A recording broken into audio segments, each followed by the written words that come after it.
Hello everybody, I'm Jillian Sakovits. A very warm welcome to Full-Time Euros. This is the final podcast of the show from The Athletic that takes you inside Women's Euro 2025. In a rematch from the World Cup, England are the champions, defeating Spain in dramatic fashion, a penalty kick shootout in Basel, Switzerland. It was 1-1 after regulation, Mariona Caldente giving Spain a 1-0 lead in the first half, and then Chloe Kelly subbing in for England. And tell me if you've heard this before. The tempo changes and voila. In the 57th minute, an assist to Alessia Russo, drawing level for England in the second half. Both goals from the Arsenal teammates were headers from crosses into the box. After it ended goalless in extra time, England prevailed 3-1 in the shootout and super sub. Chloe Kelly, the hero yet again for England, the winger scoring the decisive penalty kick in the shootout to seal the win for the Lionesses, who are now back-to-back European champions. On this episode, we are going to take you inside St. Jakob Park moments after England lifted the Women's Euro 2025 trophy. You're going to hear from the Athletic team live from Basel, Michael Cox breaking down the final, Laia Cervello reporting on Spain's reaction, and Charlotte Harpur taking you inside England's historic second ever European title and the first ever on foreign soil. Hello, Michael. Hi, Joe. You've just left the press conferences with England manager Sarina Wiegman, England hero Chloe Kelly, and Spain manager Montse Tomé. So let's start there. What was your biggest takeaway from Sarina Wiegman? I think, as always with Wiegman, she was very, very calm after the game. I think she's very good at explaining her decisions rationally. I think she tends to kind of... she's become a bit more relaxed, I think, in recent years, and I think the reaction at full time, I think by her standards, was very emotional, and you know, I think it was just an exhilarating way to win, a completely unconvincing, maybe Spanish fans would say undeserved way to win, but I think for Wiegman, she seemed to enjoy it as much as the other two, to be honest. But as always, she went back to kind of basics. She's never completely comfortable or confident playing along with the joke. She was asked if there's been an ongoing theme in the press conferences about, you know, if this was a movie, if England's tournament was a movie, would it be a thriller, would it be a horror? And she said something along the lines of, I don't really watch movies, I tend to just watch back the tactical analysis of the games. And that kind of sums up Wiegman. But yeah, she was in good spirits, and to do 3 in a row is fantastic, and I think she does appreciate that this is a really special time. You use the word exhilarating, and a lot of that exhilaration can come from the super sub. The term at this point feels disrespectful, but that's what she's been in Chloe Kelly. What was she like after the game?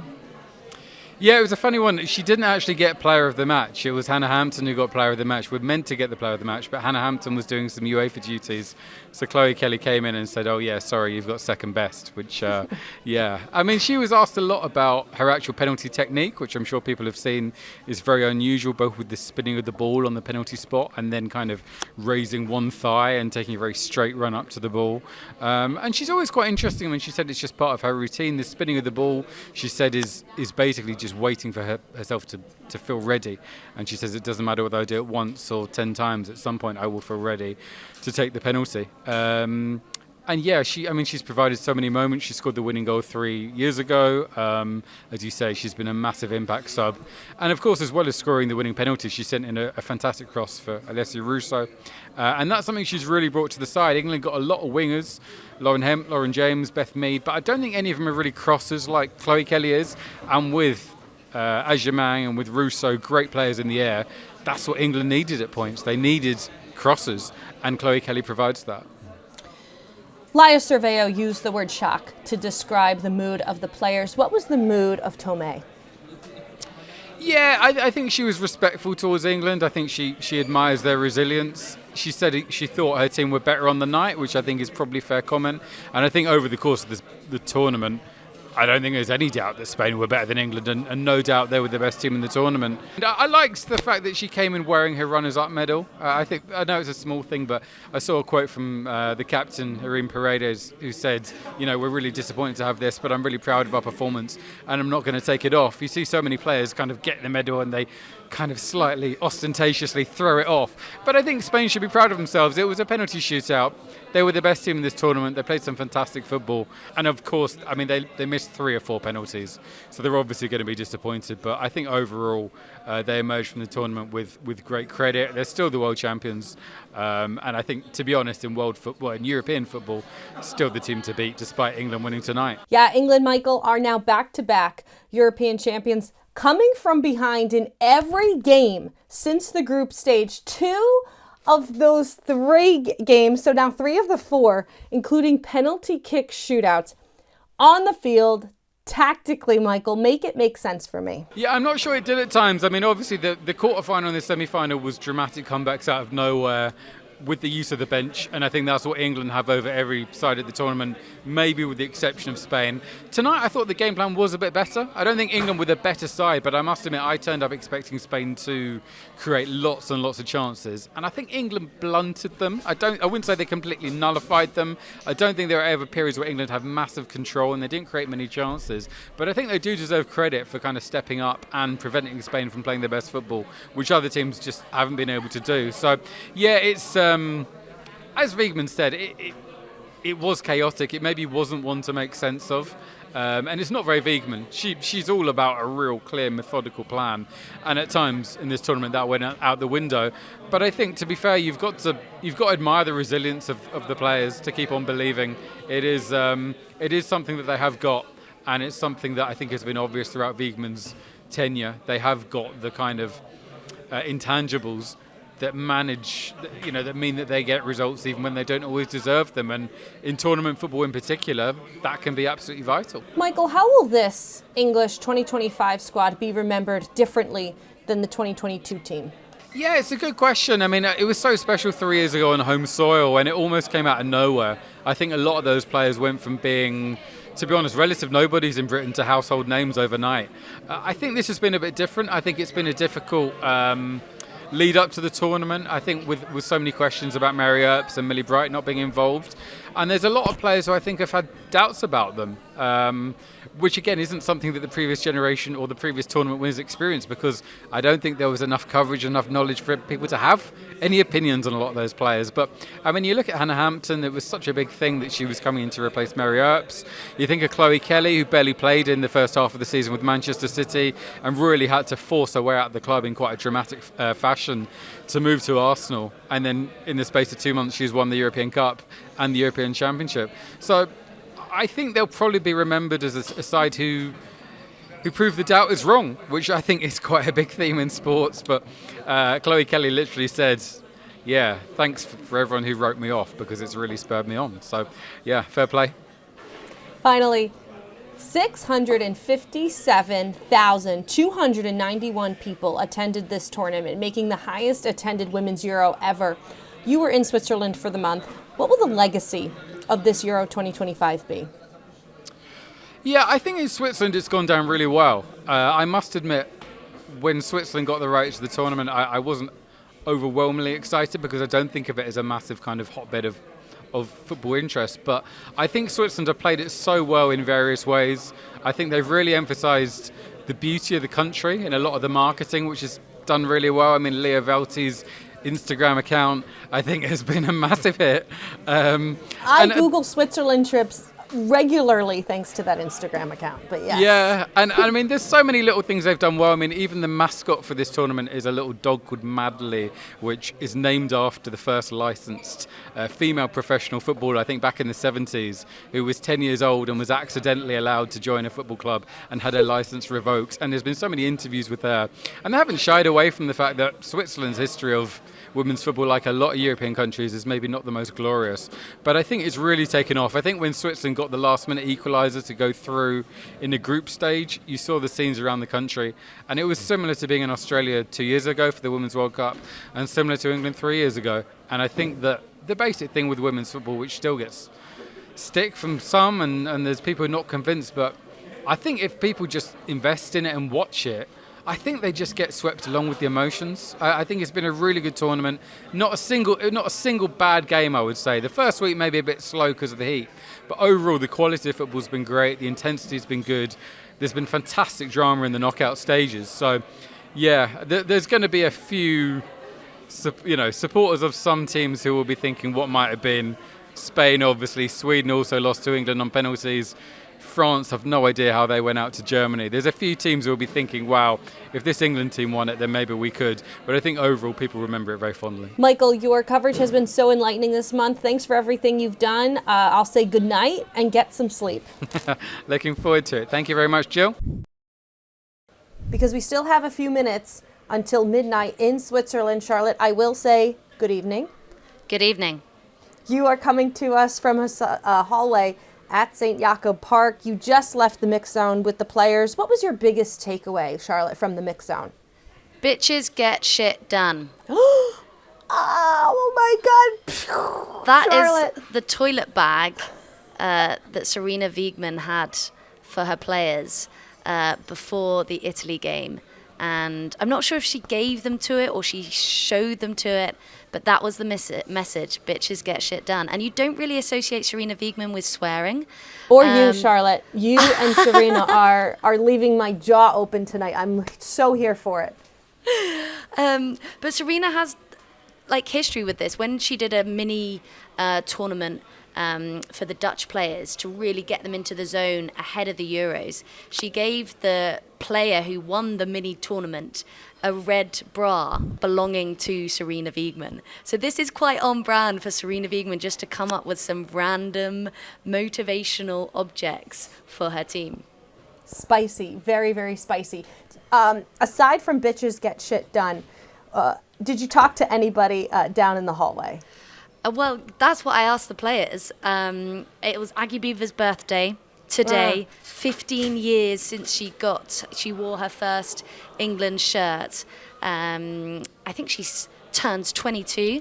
And Leah Williamson, we got some lovely messages, if you haven't checked it out on The Athletic, from their friends and family. And Leah Williamson's cousin's son said, no job too big, no pup too small, which is a quote from Paw Patrol, and I put that to Leah Williamson, and she did really get quite emotional, and she said that's where the party will be, back with her family. But she just said, Sarina Wiegman said you can win, you have the potential to win, I believe in you to win, but you don't have to. So she just kind of took that pressure off them, and she said exactly the same in Euro 2022 as well. And it's hard to put in that word, just that abstract concept of confidence and belief and fight, but this team have it. And Leah Williamson said it's amazing when you feel that someone believes in you so much, that's superpower. And it's very vulnerable to put all your eggs in one basket and go for something and go for the trophy, and because you know that the hurt will really hurt if you don't get it. And I think that vulnerability has really come to the fore in this England team. They've dug deep, and they know that they can go even deeper. Did you get a sense, Charlotte, of what the party plans are for this evening? Party plans are wild. It's going to be lit, in Leah Williamson's words, and she said, if you've got work tomorrow, don't worry, they'll party hard for everyone back home. England. Charlotte, I've talked to you after so many of these games that have included comebacks, 96th minute winners, penalty kick shootouts. How would you best summarize this England 2025 squad? Georgia Stanway said that she would get a tattoo of a roller coaster to describe this Euros journey. It's the roller coaster of emotions throughout this tournament for this squad. But this squad is just grit. It's determination, it's hard work. Lucy Bronze played the whole tournament with a fractured tibia. She said she did it in the game against Portugal, which was just at the end of May. And her teammates just describing her as a nutter. So somehow England have got through 3 back-to-back. That doesn't make sense. Back-to-back extra time knockout stages. Yeah, I don't know. I have no more words. Just a few more words, because I've also run out of things to say in the last few matches, because we feel like we're saying the same old story over and over again, but it's a great one, that of Chloe Kelly. What can we say about her? She had a different role tonight. She came on and, the 41st minute from injured Lauren James. From my understanding, Chloe would probably have started had Lauren James not been fit. But, all of England's, she got the assist for Alessia Russo's equaliser. And she has that self-belief and swagger and ego, which is the healthy kind. And just standing up, when she stood up to take that penalty, I just thought, she's going to score. She's going to score.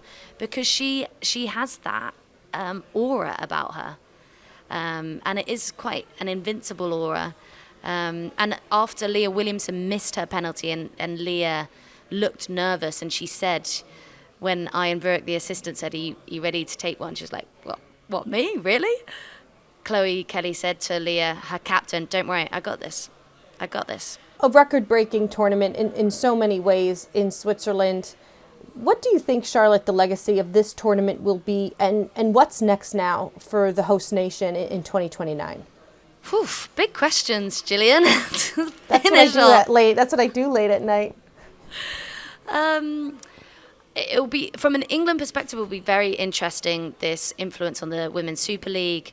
We saw the bump from Euro 2022. Arsenal's Emirates was sold out with 60,000. And I think from the WSL perspective, they will be licking their lips because everybody wants a piece of these players to come and see them and watch them and be part of their story. For Switzerland, it is a massive learning curve that they need real foundations and infrastructure for their domestic league.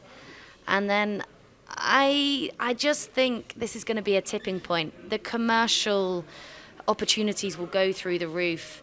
And it's really, really hard to balance the tension between investing in the women's game and growing in the women's game, but also maintaining that authenticity and relatability to the players. That's why we love them so much, because we feel like we can connect to them.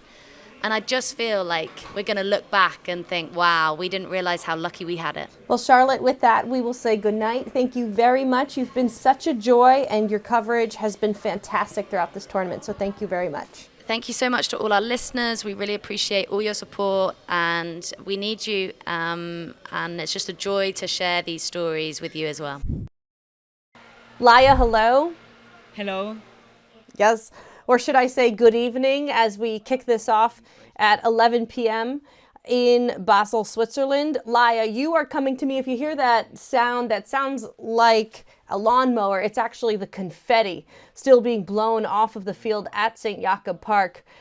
And that is where Spain has fallen in the final. Laia, you've just left the mix zone. What was the reaction and the mood of the players? They were in shock, especially Aitana Bonmatí, because they had the feeling that they were performing one of the best footballs in the tournament. So they felt that that was a little bit unfair.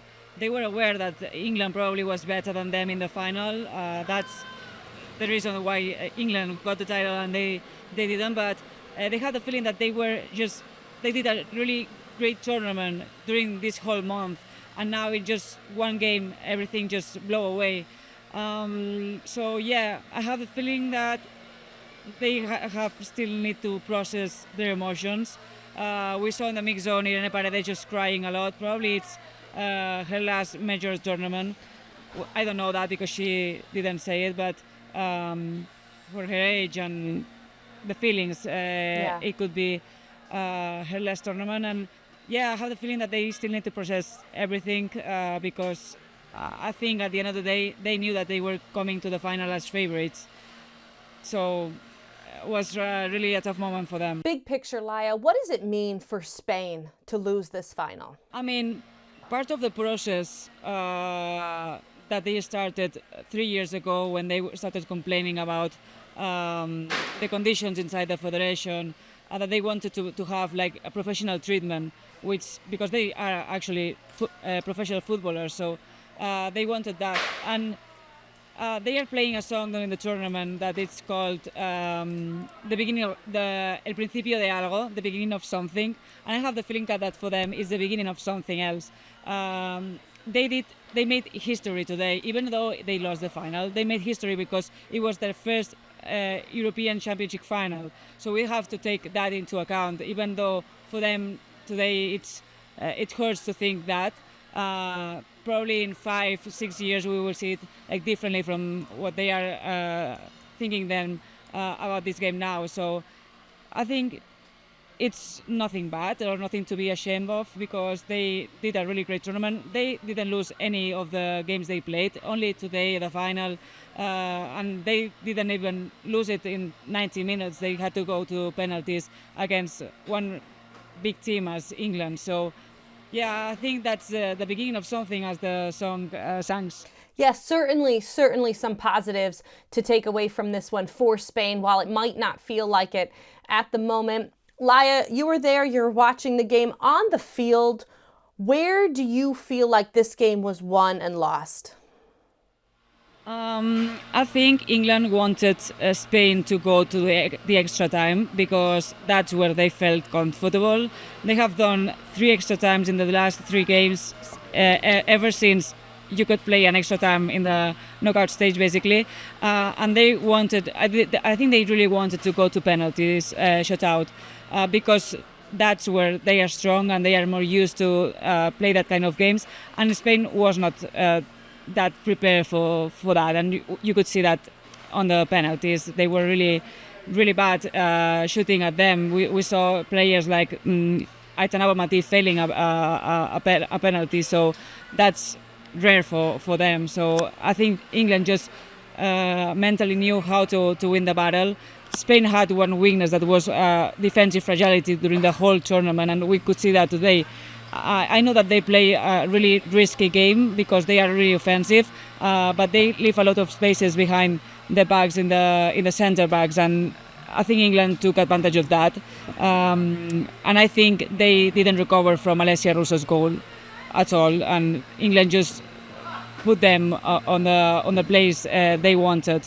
Even though we saw that England was much more exhausted than them during the tournament, they were smarter and they just made it play the game they wanted.